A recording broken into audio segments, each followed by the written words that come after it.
Hello guys, welcome back to the class. I am Shubham Mahajan, your faculty for general studies. दोस्तों, बात की जाए अगर यूपीएससी की अगर बात की जाए यूपीएससी की अगर बात की जाए केएस की अगर बात की जाए, आप जब उसकी प्रिपरेशन कर रहे हो तो जेके एसएसबी क्या है? जेके एसएसबी तो आसान चीज़ है ना उनके मुकाबले। जब आप इनकी प्रिपरेशन कर रहे होते हो ना, हमारा सबसे बड़ा जो प्रॉब्लम होता है कौन सा सब्जेक्ट होता है? हिस्ट्री। बड़े लोग मुझसे पूछते हैं सर हिस्ट्री में डेट्स नहीं याद होती, इवेंट्स नहीं याद होते, क्या करें? तो मेरा आंसर यही होता है, यार बेटा करना तो पड़ेगा। उल्टे होके करोगे, सीधे होके करोगे, याद तो करना पड़ेगा। अगर नहीं करोगे तो पेपर नहीं पास होगा आपका। ठीक है, तो हिस्ट्री जो है सबसे मुश्किल टॉपिक आता है। बट आज का हमारा टॉपिक भी क्या है? हिस्ट्री है। ठीक है, बट हमने कौन से करना है? आज हमारा मॉडर्न हिस्ट्री को हम शुरू करने लगे हैं।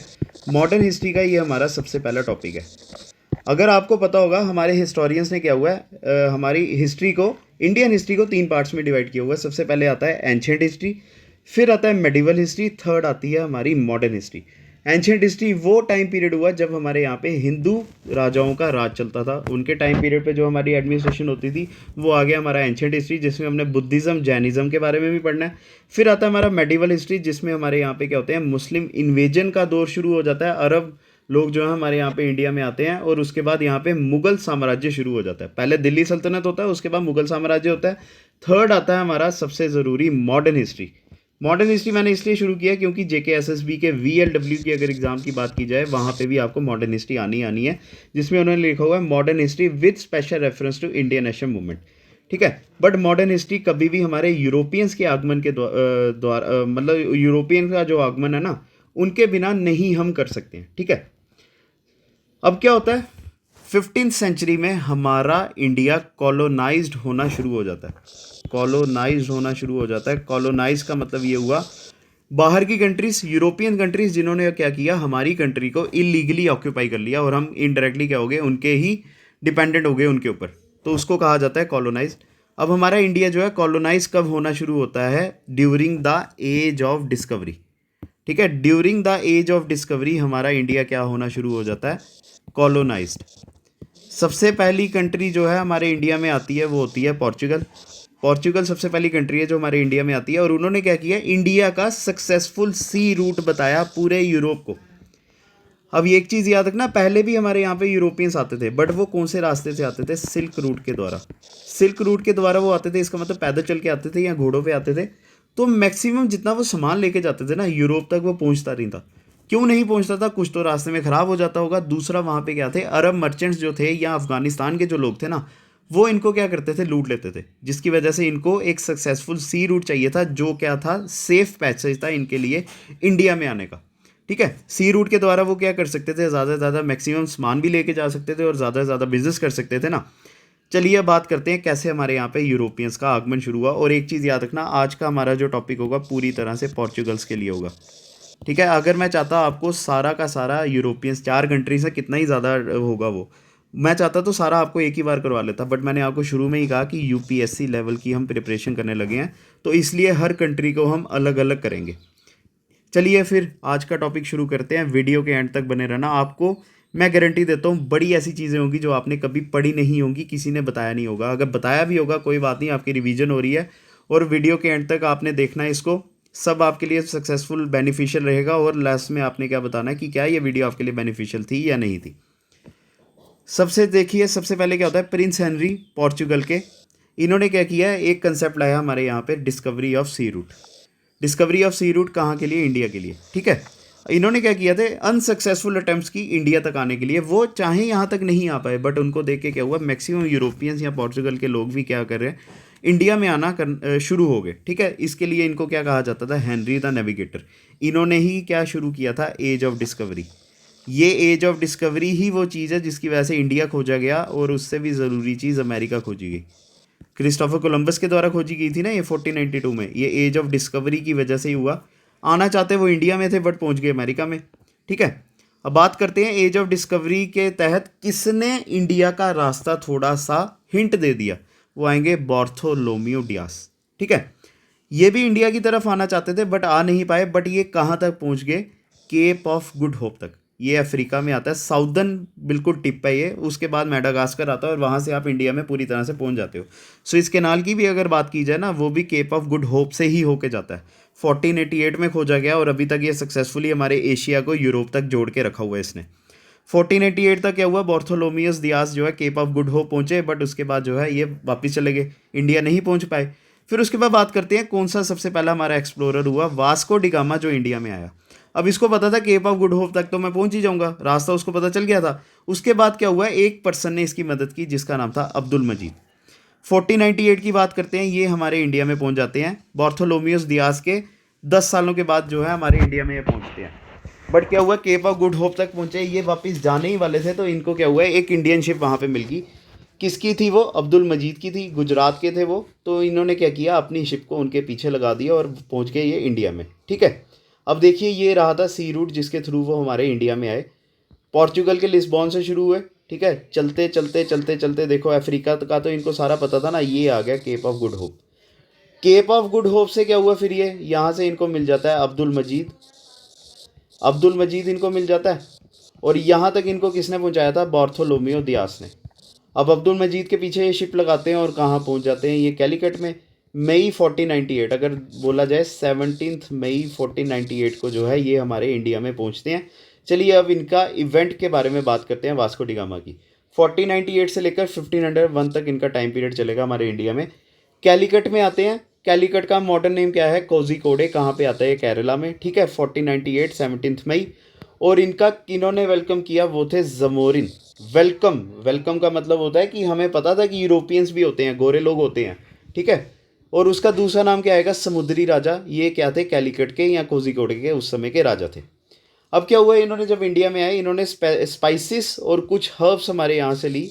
मेनली क्या था, वो पेपर ही था। और उसके साथ बड़े ज़्यादा हमारे मेडिसिन प्लांट्स जो हैं लिए और उसको लेके पोर्तुगल वापस चले गए।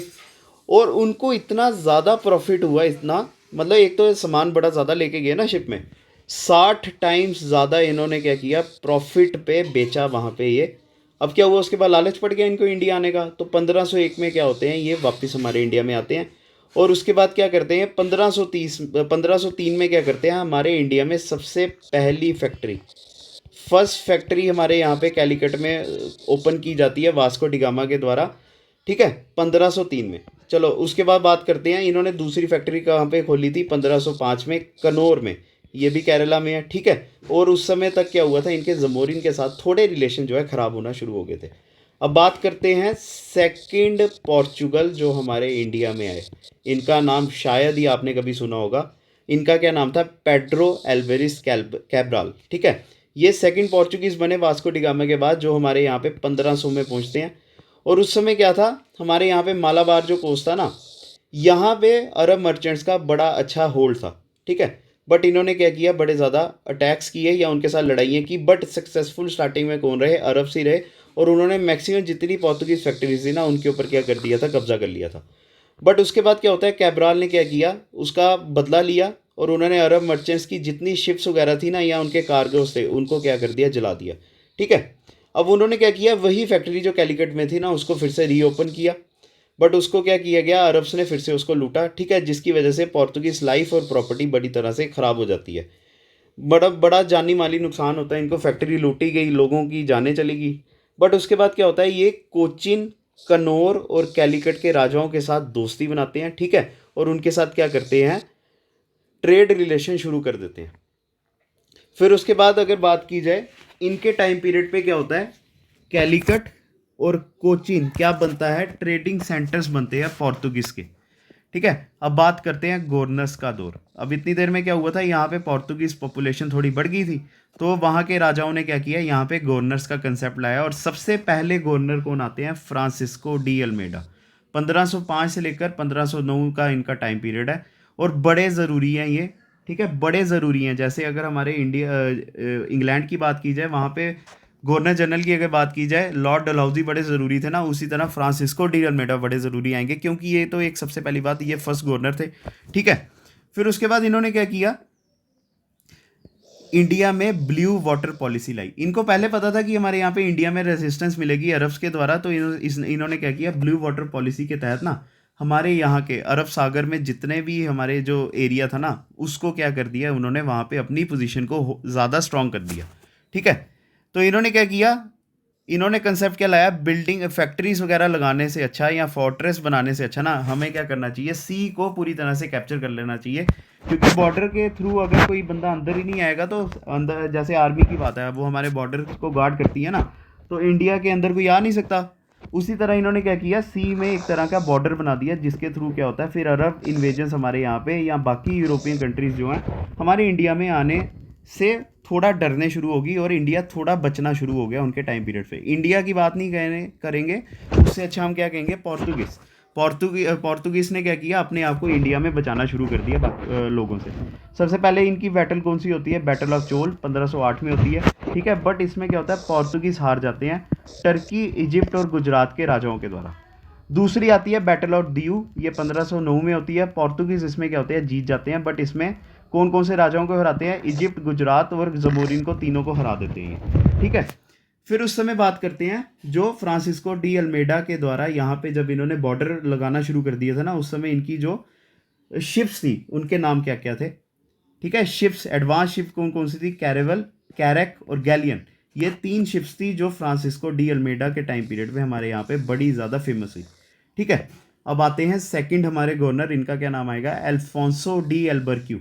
फ्रांसिस्को डी अल्मेडा का टाइम पीरियड खत्म हो गया, अब उनके बाद कौन आते हैं, अल्फोंसो डी अल्बर्क्यू। 1509 से लेकर 1515 का इनका टाइम पीरियड होगा। बट इनके बारे में एक चीज़ याद रखना, he is the real founder of, ठीक है, he is the real founder of Portuguese power in India. Almeida को इन्होंने 1509 में सक्सीड किया, मतलब उनकी पोजीशन को इन्होंने आगे कैरी फॉरवर्ड किया। फिर उसके बाद इन्होंने पोर्तुगीज़ नेवी को क्या किया, अपने एरियाज़ में और बढ़ाना शुरू कर दिया। कौन कौन से एरियाज़ आएंगे वो, ईस्ट अफ्रीका, रेड सी तक, अगर ईरान की बात की जाए मालाबार और मलाका तक इन्होंने क्या किया, हमारी अपनी पोर्तुगीज शिप्स को जो है या नेवी को आगे स्ट्रेंथन किया। फिर उसके बाद कार्टर सिस्टम जो है इन्होंने लाया हुआ है। अब कार्टर सिस्टम क्या होता है उसके बारे में बात करते हैं। कार्टर सिस्टम क्या होता था, एक लाइसेंस का कंसेप्ट इन्होंने लाया हमारे इंडिया में, ठीक है। अब कार्टर सिस्टम के थ्रू क्या होता था, जितने भी हमारे यहाँ पे मर्चेंट्स आते थे ना, चाहे अरब्स की बात की जाए चाहे यूरोपियंस आते थे, वो क्या करते थे, पहले इनसे परमिशन लेते थे। अगर वो परमिशन लिए बिना इंडिया से ट्रेड करते थे ना, तो ये क्या करते थे, उनके जितना भी माल होता था उनको सीज कर लेते थे, ठीक है। एल्बर्क्यू का ये फरमान था। अब एक चीज़ याद रखना, उस समय मुगल्स तक क्या करते थे, इनसे कार्टर सिस्टम के थ्रू क्या करते थे, परमिशन लेते थे। तो ये सोच लीजिए इनका कितना ज़्यादा हमारे यहाँ पे इम्पैक्ट होना शुरू हो गया था एल्बर्क्यू के टाइम पीरियड में, ठीक है। अब सबसे पहली चीज़ ये आई कि कार्टर सिस्टम इन्होंने लाया। कार्टर सिस्टम से क्या होता था, इन्होंने लाइसेंस देना शुरू कर दिया मर्चेंट्स को कि अगर आपने आना है तो लाइसेंस अगर होगा आपके पास तभी आप काम कर सकोगे। दूसरा क्या आएगा, इन्होंने क्या किया, पोर्तुगीज़ को बोला हमारे इंडिया में शादियाँ करना शुरू कर दो। इंडियन वुमेंस के साथ इन्होंने शादी करना शुरू कर दी और अपनी पॉपुलेशन पोर्तुगीज़ की यहाँ पे बढ़ाना शुरू कर दी, ठीक है। और सबसे ज़रूरी चीज़ जो इनके टाइम पीरियड की आएगी, कार्टर सिस्टम भी ज़रूरी है, इंडियन वुमेंस के साथ शादी का कंसेप्ट भी इन्होंने लाया, बट सबसे ज़रूरी आएगा गोवा। गोवा गोवा किसने जीता था, इन्होंने ही जीता था। किससे, सुल्तान ऑफ बीजापुर से जीता इन्होंने, ठीक है, 1510 में।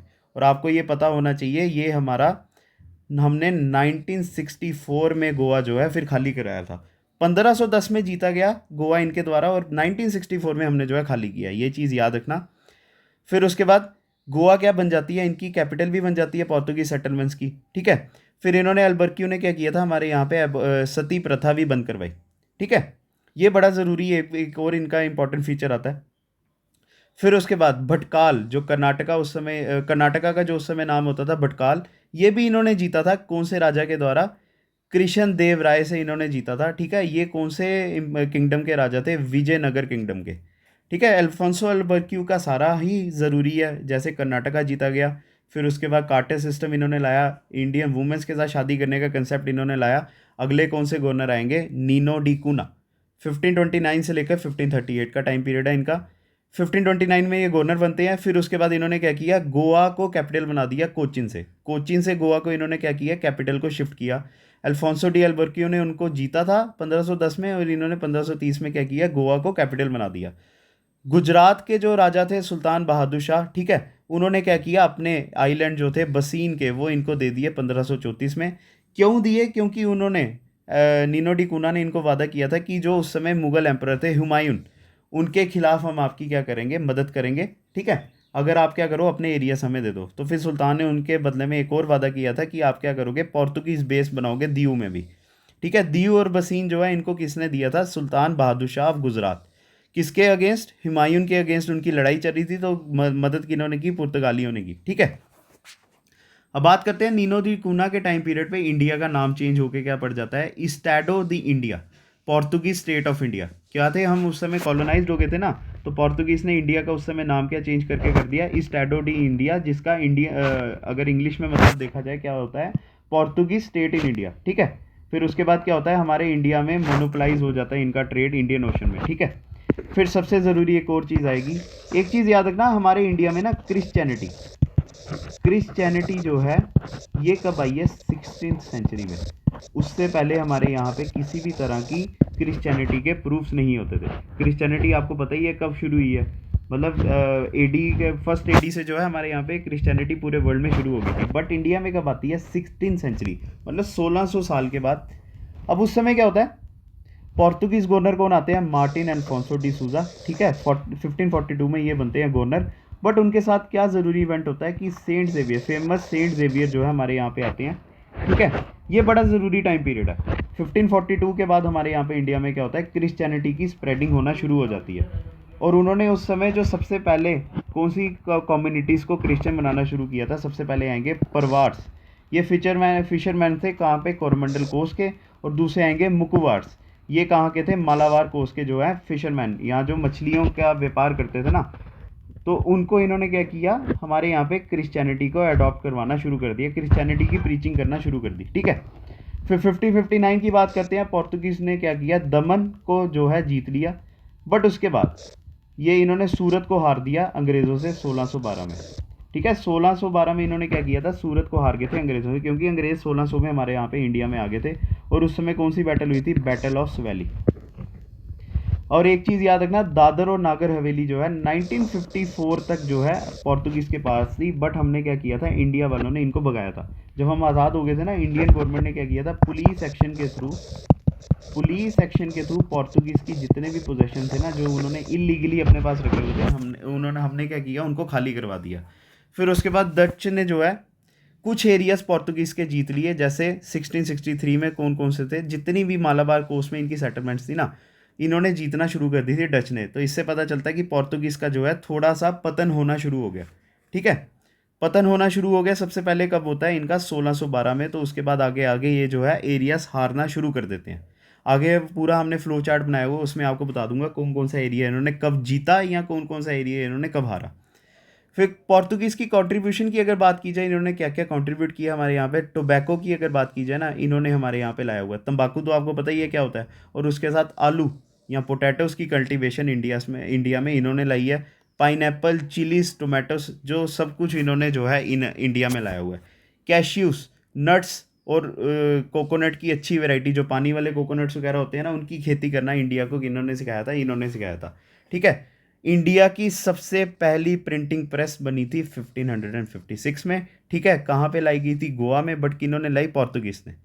ठीक है। एक चीज़ ये। फिर उसके बाद हमारे जो इंडियन मेडिसिनल प्लांट्स होते थे ना, उनका साइंटिफिक वर्क करना किन्होंने शुरू किया था? पोर्तुगीज़ ने।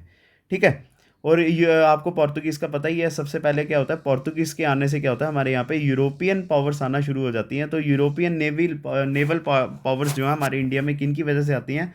पोर्तुगीज़ की वजह से, क्योंकि उन्होंने ही रास्ता बताया था। ठीक है। चलिए अब लास्ट में इनका टाइमलाइन करते हैं और हमारा आज का जो है पोर्तुगल्स का ख़त्म हो जाएगा। सबसे पहले 1498 जब वास्को डी गामा हमारे इंडिया में आते हैं। ठीक है। और कैलीकट में आते हैं। 1503 में क्या होता है? सबसे पहली फैक्ट्री बनती है इनकी कैलीकट में। 1505 में क्या होता है? इनकी सेकंड फैक्ट्री बनती है कनौर में। फिर उसके बाद 1509 में फ्रांसिस्को डी अल्मेडा क्या करते हैं? हमारे इंडिया के जितने भी राजा होते हैं उनको हरा देते हैं। कौन कौन से? गुजरात, इजिप्ट और जमूरिन को। ठीक है। 1510 में क्या होता है? गोवा जीता जाता है सुल्तान ऑफ बीजापुर के द्वारा। मतलब सुल्तान ऑफ बीजापुर से जो है हमारे अल्फोंसो डी अल्बर्क्यू क्या करते हैं? गोवा को जीत लेते हैं। और 1530 में क्या होता है? गोवा हमारी कैपिटल बन जाती है पोर्तुगीज़ की। 1535 में क्या करते हैं? ये दीव जीत जाते हैं। 1559 में दमन जीत जाते हैं। 1596 में क्या होता है? जितनी भी पावर्स थी पोर्तुगीज़ की साउथ ईस्ट एशिया में ना, सबको हरा देते हैं। कौन? डच। ठीक है। 1612 में क्या होता है? इंग्लिश से क्या करते हैं? ये सूरत को हार जाते हैं। 1663 में क्या होता है? पोर्तुगीज़ पावर डिक्लाइन होना शुरू हो जाती है। क्यों? क्योंकि डच वहाँ पे हमारे यहाँ पे जो है सेकंड यूरोपियन पावर्स एमर्ज होकर शुरू हो जाते हैं। अब एक चीज़ याद रखना, 1661 का एक और टाइम पीरियड आएगा, ये बड़ा ज़रूरी है, 1661। इस समय क्या होता है, एक होता है मैट्रिमोनियल अलाइंस, मैट्रिमोनियल अलाइंस होता है, ठीक है। अब वो मैट्रिमोनियल अलाइंस की बात करते हैं। जो मेल साइड थी वो कौन सी थी, इंग्लिश की, और फीमेल साइड कौन सी थी, हमारी पोर्चुगीज़ की, पोर्चुगीज़ की। यहाँ पे क्या होता है, इंग्लिश राजा जो थे उस समय, प्रिंस हेनरी, उनकी शादी होती है पोर्तुगीज़ की बेटी के साथ, उसका नाम था कैथरीन, ठीक है। कैथरीन और हेनरी की होती है शादी, प्रिंस हेनरी की। अब शादी हुई है कोई बात नहीं, बट पंगा क्या पड़ जाता है, वहाँ से ये क्या करते हैं, जो पोर्तुगीज़ किंग होते हैं ना, वो इंग्लैंड को क्या कर देते हैं, बॉम्बे दे देते हैं गिफ्ट में, एस ए डोरी। डोरी का मतलब क्या होता है, दहेज में क्या करते हैं, बॉम्बे ये दे देते हैं। इसी की वजह से शायद अंग्रेज़ों ने क्या किया होगा, दहेज प्रथा इंडिया में बंद की होगी, क्या पता। तो इससे क्या होता है, जो अंग्रेज़ होते हैं ना, उनको एक बहुत बड़ा एरिया हमारे इंडिया में मिल जाता है। और पोर्तुगीज़ का सबसे बड़ा एरिया, जैसे बॉम्बे जो है पूरा का पूरा, मतलब महाराष्ट्र, गुजरात वगैरह सारा मिला के जो उन्होंने गिफ्ट में दे दिया ना, उसकी वजह से यहाँ पे क्या होता है, पोर्तुगीज़ का पतन होना शुरू हो जाता है, ठीक है। अब यहाँ से क्या होता है, हमारे पोर्तुगीज़ का टाइम पीरियड ख़त्म होता है। अब वीडियो को एक बार आप फिर से देखना, आपको सब पता चल जाएगा क्या क्या हमने ज़रूरी किया। जैसे सबसे पहले हमने क्या किया, बार्थोलोम्यूस डियास, जिन्होंने सबसे पहले केप ऑफ गुड होप का रास्ता बताया। फिर उसके बाद वास्को डी गामा आते हैं, उनकी मदद कौन करते हैं, अब्दुल मजीद, ठीक है। फिर उसके बाद यहाँ पे हमारी जो है फैक्ट्रीज वगैरह लगाई जाती हैं। पहली फैक्ट्री इनकी कौन सी होती है, कैलिकट में 1533 में बनती है। फिर उसके बाद कौन आते हैं, पेड्रो एल्वेरिस कैब्राल, ठीक है।